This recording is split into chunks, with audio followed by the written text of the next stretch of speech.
출애굽, 애굽을 탈출해서 가나안을 향해 나아가던 그 긴 여정 가운데 이스라엘 백성들을 참 지혜롭게 그렇게 이끌어온 지도자 모세인데요. 오늘 저는 이 모세와 관련해서 이제 두 파트로 나누어서 이제 말씀을 전하려고 합니다. 그래서 연극으로 치면 이제 2막짜리 설교다, 이제 그렇게 이해하시고 들으시면 될 것 같습니다. 먼저 1막인데요. 1막은 이 모세가 태어나는 과정을 담고 있습니다. 오늘 본문이 그 내용인데요. 그래서 제가 이 1막의 타이틀을 왕궁으로 입성하는 모세 이렇게 잡아봤습니다. 엄밀히 말하면 이 1막의 주인공은 모세가 아닙니다. 이 1막의 주인공은 태어나자마자 그 죽음의 위기를 맞이하고 있는 그 어린 아기 모세를 향한 어머니 요게벳, 이 요게벳의 지혜, 이게 이제 1막에서 다루어질 내용의 포인트입니다. 그래서 오늘 본문 말씀 시작도 출애굽기 2장 1절입니다. 레위 가족 중 한 사람이 가서 레위 여자에게 장가들어 그 여자가 임신하여 아들을 낳으니, 이렇게 말씀을 시작합니다. 여러분 다 아시지만 모세는 태어날 때부터 죽음의 위기 속에서 태어난 인물 아닙니까? 애굽 왕이 갓 태어난 남자 아기들을 다 죽이라는 명령이 지금 선포된 상태이기 때문에 이제 태어나자마자 나일강에 버려질 위기를 갖고 태어난 모세인데요. 어머니 요게벳이 이 갈대 상자를 만드는 승부수를 띄워서 결국 아들을 살려내고 애국 공주의 아들로 입양되는 이런 드라마틱한 일들이 이제 모세의 탄생 과정에서 펼쳐지고 있는데요. 그래서 제가 1막의 그 소제목을 이렇게 잡아봤습니다. 인간의 최선과 하나님의 일하심. 오늘 설교도 이제 여기에서 제목을 잡아봤는데요. 인간의 최선과 하나님의 일하심, 혹은 나의 최선과 하나님의 일하심, 이 조화가 그 신앙인들이 누릴 하나님의 굉장히 중요한 혜택이라고 생각하거든요. 이런 관점으로 본문을 묵상하다 보니까 그 어머니 요게벳이 아기 모세를 살려내는 그 과정에서 눈에 띄는 몇 가지가 있었는데요. 첫째로는요, 어머니 요게벳의 창의력입니다. 창의력. 그 갈대 상자로 아들을 살려낸 이 요게벳의 지혜는 스티브 잡스가 혀를 내두르는 일 아니겠습니까? 기발한 아이디어 아닙니까?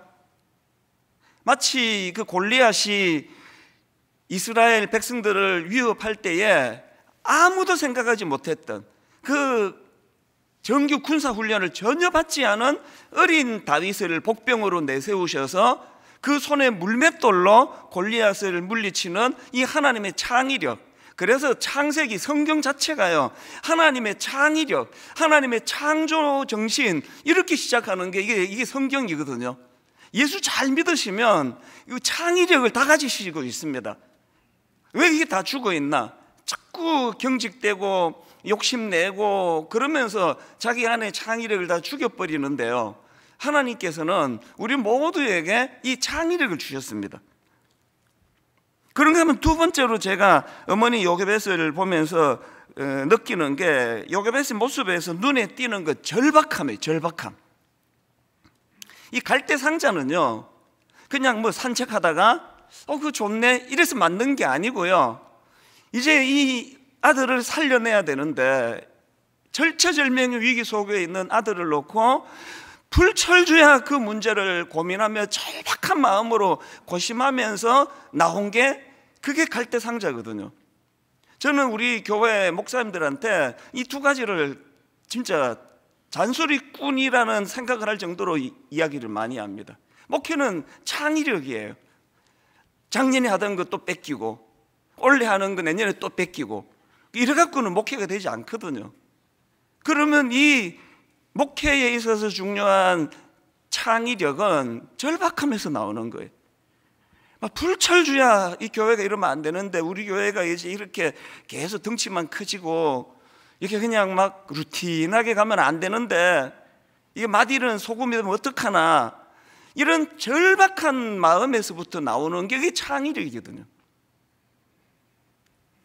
제가 어느 책에서 본 이걸 우리 교역자에게 다 뿌렸습니다. 짧은 한마디인데 이렇습니다. 실력이 차이를 만드는 것이 아니라 고민이 차이를 만든다. 그러면 목회자뿐이겠습니까? 모든 이 땅을 살아가는 우리 크리스찬들이 가져야 되는 게 이겁니다. 실력이 차이를 만드는 게 아니고요, 고민이 차이를 만드는 겁니다. 어떻게 하면은 교회를 더 하나님이 기뻐하시는 교회로 그렇게 세워갈 것인가? 우리 가정은 어떻게 하면은 저 아이들과 더불어 건강한 가정이 되게 할 수 있을까?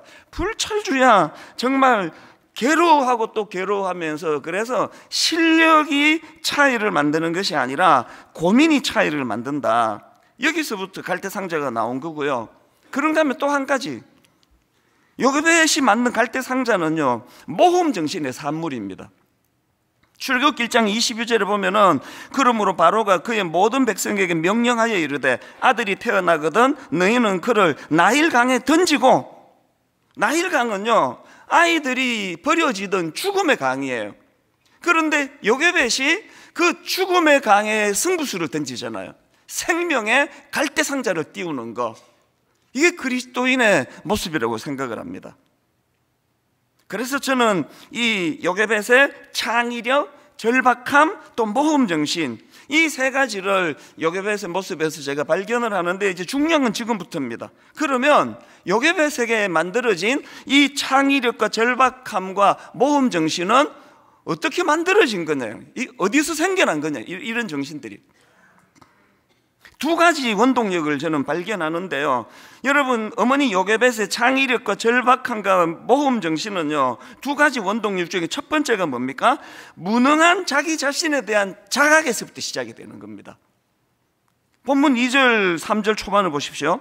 그 여자가 임신하여 아들을 낳으니 그가 잘생긴 것을 보고 석 달 동안 그를 숨겼으나 역부족이에요. 그 다음 3절, 더 숨길 수 없게 되매, 그래서 나온 게 갈대상자입니다.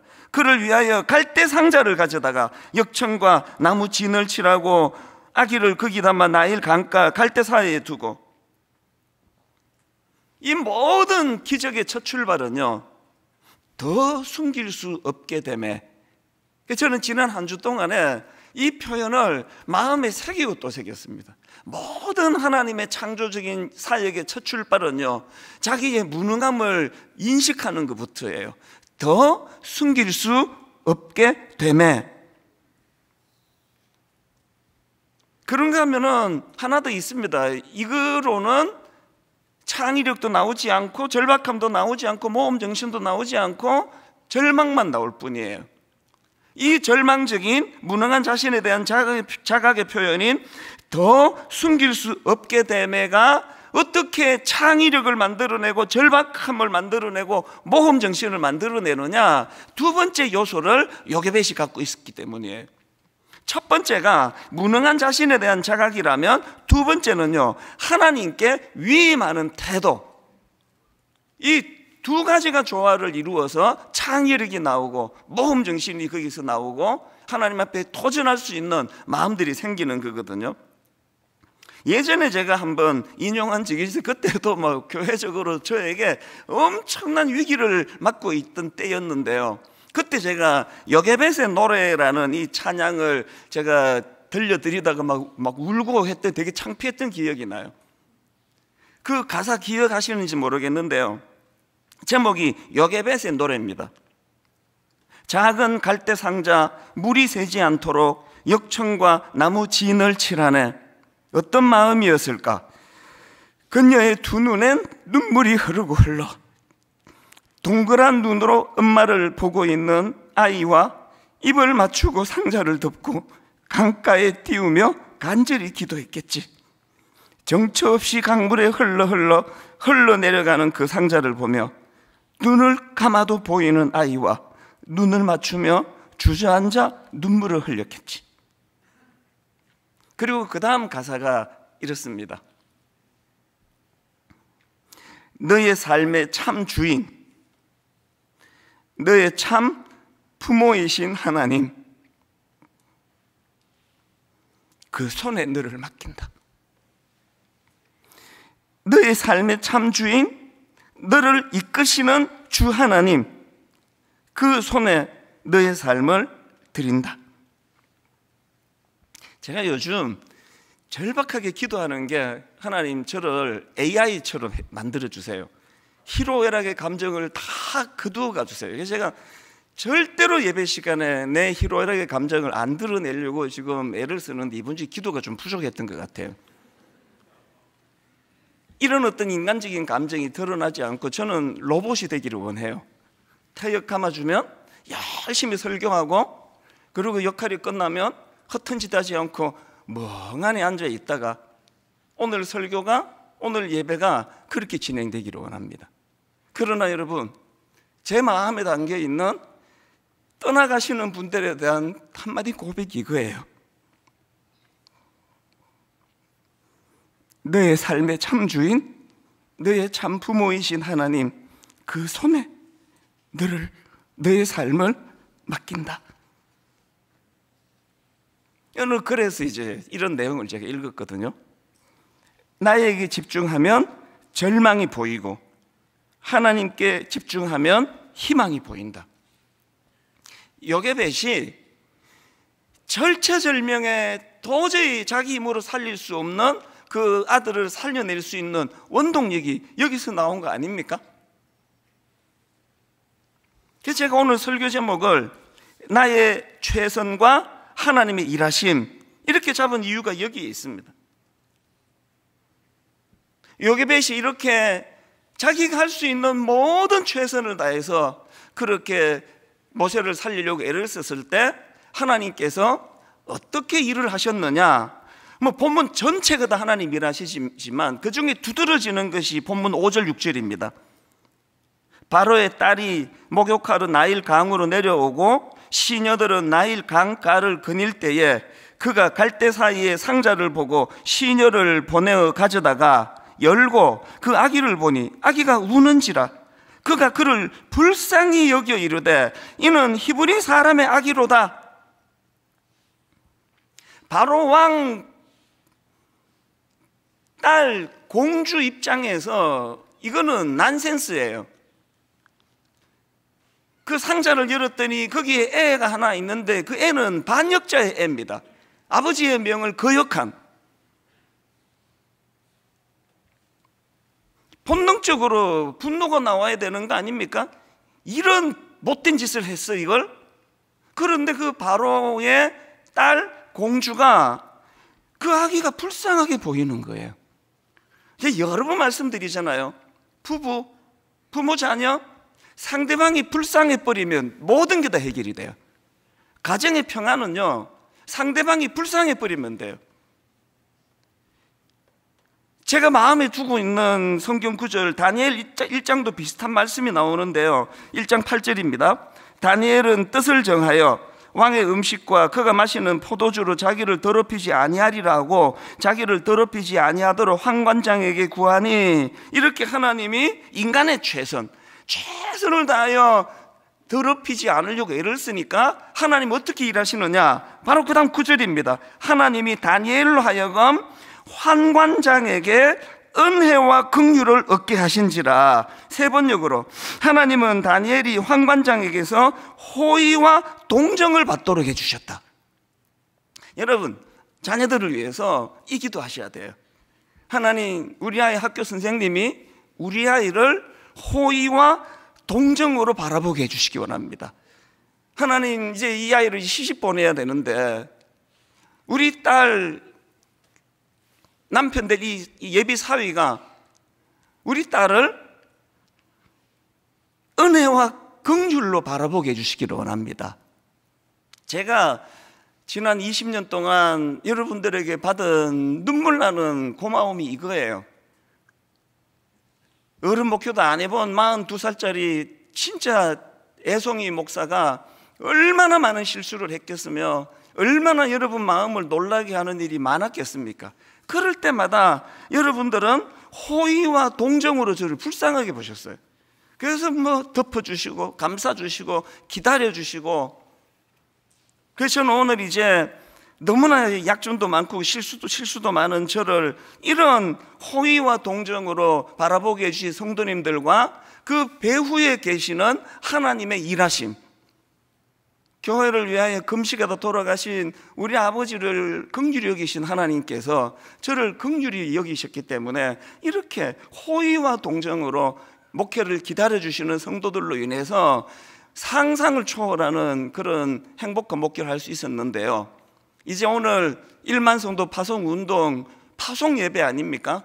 29교회로 가시는 모든 성도님들에게 제가 눈물로 호소합니다. 여러분이 저에게 그래 주셨던 것처럼 우리 젊은 29 목사님들에게 호의와 동정으로 그들을 바라봐 주시기를 바랍니다. 사람이요, 지금 안 그래도 지금 긴장하고 있는데 지금 또 그 부교육자들 중에서 우리가 청빙을 했잖아요. 남의 교회 담임 목사 빼오면 안 되니까. 그러니까 지금 다 처음 걷는 길이에요. 얼마나 긴장이 되겠냐. 게다가 그냥 그 집사님들이 목사님은 이거 왜 이렇게 하는데요? 이러시면 안 되는 거 아닙니까? 그러면요, 주눅이 들면은 목회가 안 돼요. 진실로 정말 여러분 호소합니다. 29 목사님들에게 호의와 동정으로 기다려주시고, 제가 29 목사님을 1년 반을, 그리고 제일 오래 저와 같이 사역한 목사님은 분당 우리 교회 18년 부교육자가 있습니다. 제가 저들을 다 지켜봤잖아요. 단 한 사람도 아직 조금 더 이제 연그러져야 되는 부분은 있는지 모르겠지만 중심이, 제가 저 출발할 때는 안 저랬는데 너무나 반듯한 목사님들이에요. 그래서 여러분, 교회가 부흥하려면은요, 피차간에 호의와 동정이 살아있는 교회예요. 가정이 살아나려면 서로에 대한 호의와 동정, 이게 하나님의 일하심입니다.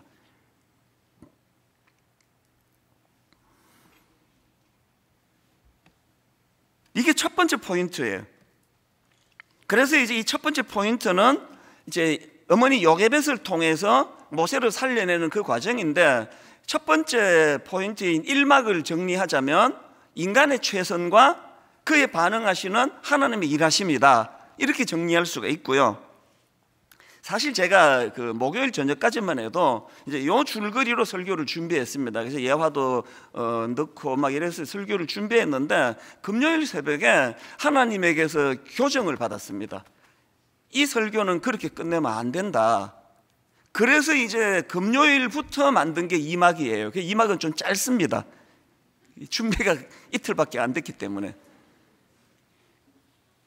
2막은요, 왕궁을 거부하는 모세입니다. 왕궁을 거부하는 모세. 1막이 왕궁으로 입성하는 모세였는데 2막 제목이 왕궁을 거부하는 모세. 이게 금요일 날 제가 하나님 앞에서 받은 메시지예요. 자, 히브리서 11장 23절부터 한번 보십시오. 믿음으로 모세가 났을 때에 그 부모가 아름다운 아이임을 보고 석 달 동안 숨겨 왕의 명령을 무서워하지 아니하였으며, 믿음으로 모세는 장성하여 바로의 공주의 아들이라 칭함받기를 거절하고 도리어 하나님의 백성과 함께 고난받기를 잠시 죄악의 낙을 누리는 것보다 더 좋아하고 그리스도를 위하여 받는 수모를 애굽의 모든 보화보다 더 큰 재물로 여겼으니 이는 상 주심을 바라봄이라. 왜 제가 이 막의 제목을 왕궁을 거부하는 모세라고 잡았는지 아시겠죠? 24절에 믿음으로 모세는 장성하여 바로의 공주의 아들이라 칭함을 거절했다는, 여기에서 제가 그 제목을 따올 수 있게 된 거거든요. 이 막이 왜 중요합니까? 오늘 파송 예배에서 하나님이 왜 금요일 새벽에 저에게 이번 설교는 1막으로 끝내면 안 된다라고 교정해 주셨는지 아시겠죠? 만약에 모세가 이런 특별한 1막의 은혜를 누려가지고 그렇게 그 왕궁으로 입양이 되고 호의호식하면서 그러면서 평생을 그렇게 누리며 살았다라면 이 1막이 무슨 의미가 있느냐는 거예요. 지금 다른 동족들은 그 바로의 핍박으로 피눈물을 흘리고 있는데, 자기 혼자만 왕궁에서 하나님의 은혜를 난 태어날 때부터 받았다고, 이게 다 하나님 은혜라고 그러면서 평생을 호의호식하고 산다면 그게 무슨 의미가 있느냐는, 그게 금요일날 하나님이 제게 주신 메시지였습니다. 오늘 예배는요, 1만 성도 파송운동 파송 예배로 드려지지 않습니까? 1만 성도 파송운동의 첫 출발이 이랬습니다. 다 아시는 내용 한번 총 정리를 오늘 해보기를 원하는데요. 분당 우리 교회는 학교를 빌려서 쓰다 보니까, 그리고 학교에서 이제 이 꼭대기 층에다가 또 허락을 해주셔가지고 그거를 이제 잘 다듬어서 이제 주일학교로 썼는데, 놀랍게도 2만 명 가까이 출석할 때까지 주중 공간이 없었습니다. 교육관이 없었습니다.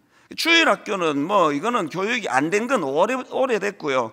그리고 이제 학교를 빌렸으니까 주중에 모일 데가 없는 겁니다. 그래서 이래갖고는 교회가 안 되겠다 해서 임대할 때를 인근에 한 20몇 군데를 뒤졌는데, 우리 교회 사이즈를 담아낼 공간이 임대로 나오질 않아요. 그래서 이제 매입한 게 드림센터거든요. 저는 그 드림센터를 이제 매입하고 입주하고 나서 그때부터 고통이 시작이 됐습니다. 너무 큰 거예요, 건물이. 그리고 우리나라의 그 미자리 교회가 얼마나 많은데, 그 반지하 그 공기도 통하지 않는 데서 예배를 드릴 그런 장소도 없어가지고 그 무슨 카페를 빌려서 예배를 드리고 이런 현실인데, 우리 편하자고 이 큰 건물을 이게 쓰는 게 옳은 일인가? 그래서 그게 마음에 가책이 돼가지고요. 그 당시로는 초기에 외부 손님 만날 때 드림센터에서 만나서 소리를 못했습니다. 부끄러워가지고. 그래서 율동공원에서 만나고 카페에서 만나고. 그리고 여러분 다 아시지만 분당 우리 교회 드림센터에 교회를 알리는 간판이 없습니다. 차 몰고 가는 사람들 되게 궁금해할 거예요. 뭐 하는 건물이지? 지하 주차장으로 가는 그 입간판도요, 처음에는 없었습니다.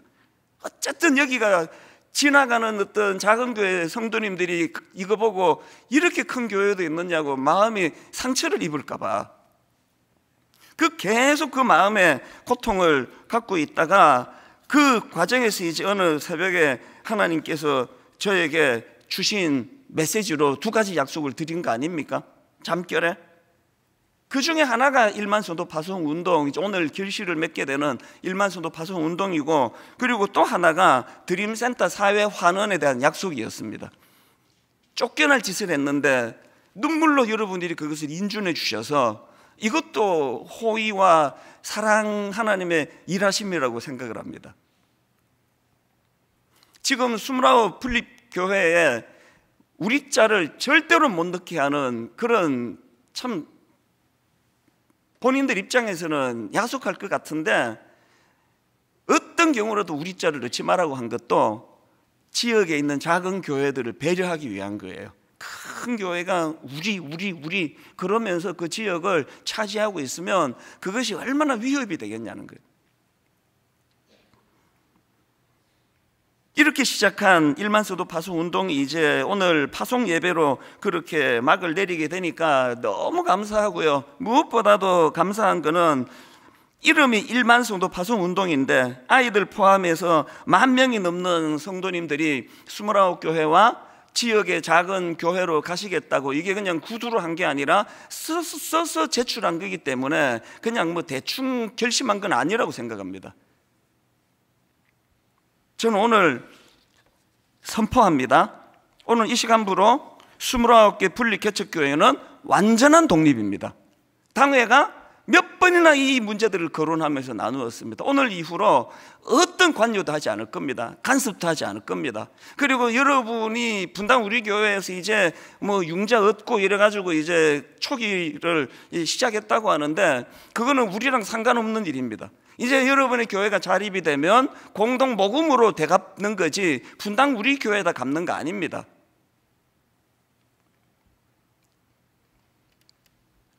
어제 토요일 새벽에 하나님 앞에 제가 마음으로 29명을 떠나보냈습니다.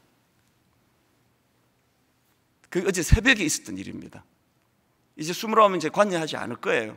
그리고 여러분, 저보고 뭐 29교회 얘기하지 마세요. 그리고 분당 우리 교회는 이랬는데 이런 이야기 절대 하지 마세요. 분당 우리 교회는 29교회 안에 없습니다. 우리 교회가 하던 거를 해야 되는 것도 아니고요, 이제 완전한 독립입니다. 그러면서 제가 29 목사님들과 성도님들에게 눈물로 호소할 것이 있는데요, 제가 기도하는 제목이 오늘 나눈 제목 그대로입니다. 왕궁으로 입성하는 모세, 왕궁을 거부하는 모세입니다. 다른 맨 땅에 헤딩하듯 한두 명 가지고 개척하는 수많은 분들 앞에서 29교회는 왕궁으로 입성하는 모세 같을 거예요. 그 왕궁을 거부하셔야 됩니다. 우리가 여기서 호요식하고 우리가 잘 누리고 초기부터 몇백 명이 모이고 헌금이 얼마가 나오고 이런 것들에다가 눈을 주는 교회가 아니라 오늘 이 시간부터 이제는 왕궁을 거부하고 하나님 맡기신 사명을 감당하기 위하여, 그래서 1차적으로는 저는 눈물을 호소합니다. 우리 목사님들께 결단하고 순종해서 그 교회로 가기로 한 성도님들, 주님 안에서 행복하도록 해주세요. 주님 안에서 행복한 교회가 되도록. 요게벳이 갈대상자를 띄울 때 세상에 그 죽음의 강물이 스며들지 못하도록 역청을 바르고 거기에 진을 바르는 그 수고가 저는 담임 목사 몫이라 생각합니다. 우리 성도님들이 행복하기를 바랍니다. 그런가 하면은 2차적으로는 29교회가 연대해가지고 이제 어려운 한국교회를 섬기고 지역교회를 섬기고 이 모든 일들을 29교회가 머리를 맞대고 해주시기를 부탁을 드립니다. 그럼 분당 우리교회는 뭐 할 건데요? 우리도 할 거예요. 이제 1차 목표는 이루어졌지만 제가 한 약속 기억하고 있습니다. 하나님 앞에 드린 약속 아시죠? 이제 1년간의 안식년을 포함해서 정비가 되는 2년차까지 성인 출석, 장년 출석 5,000명 이하가 되지 않는다면 하나님 제가 분당 우리교회를 사임하겠습니다. 이 약속을 유효합니다. 어떤 경우라도 제가 조금 더 오래 하려고 성도들을 괴롭히는 일 하지 않을 겁니다. 이제 다음 주부터 분당 우리교회는 저와 함께 2년 동안 다시 정비해야 돼요. 교사도 정비하고 봉사도 정비하고 모든 일들이 다 정비가 돼야 됩니다. 순장님들 들어보니까 한 20-30%만 남고 다 가시고요. 대청교구 리더들 20-30%만 남고 다 가시고요. 또 주일학교 교사는 그보다 더 많이 이제 무너졌습니다. 그 대신에 손이 필요한, 우리가 10년 동안 기존 신자 등록을 안 받았기 때문에 전부 일손이 필요한 분들이 남았습니다. 복구할 겁니다. 2년 동안 할 겁니다.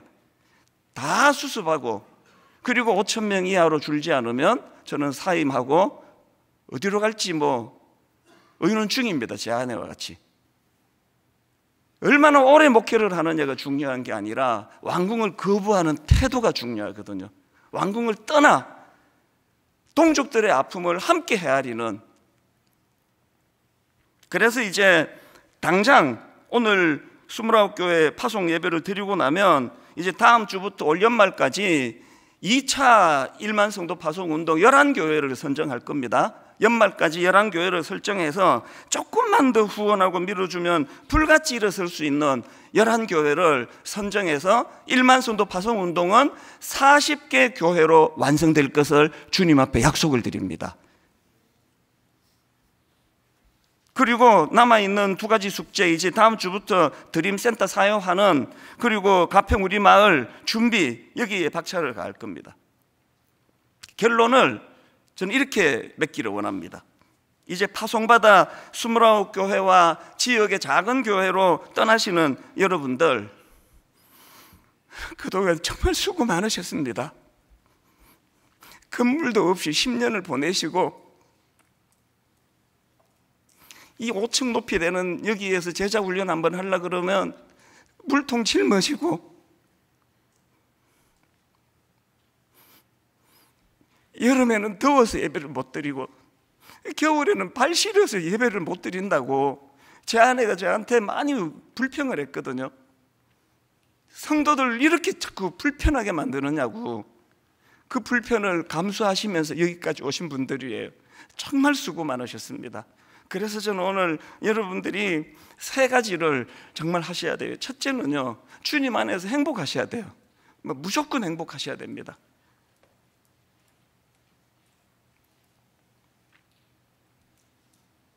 오늘 이 파송 예배 사실은요, 막 뒤에 무슨 요란한 순서도 만들고 막 여러 가지를 계획했던 거 어제 다 취소시켰습니다. 다 취소했습니다. 왜?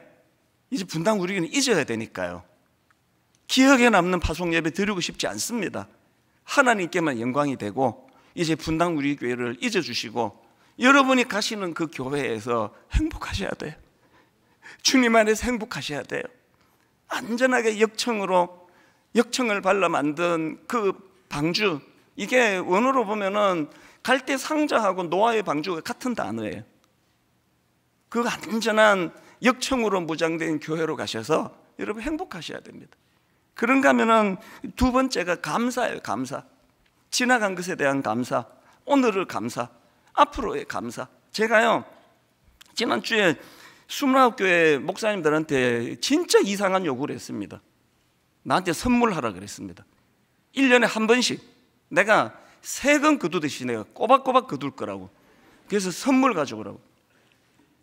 지금까지는 내가 교육자들이 뭐 주는 걸 기쁨으로 받아본 적이 없는데 지난주에 제가 목요일 날 선물 가져오라 그랬습니다. 그리고 조건이 있다.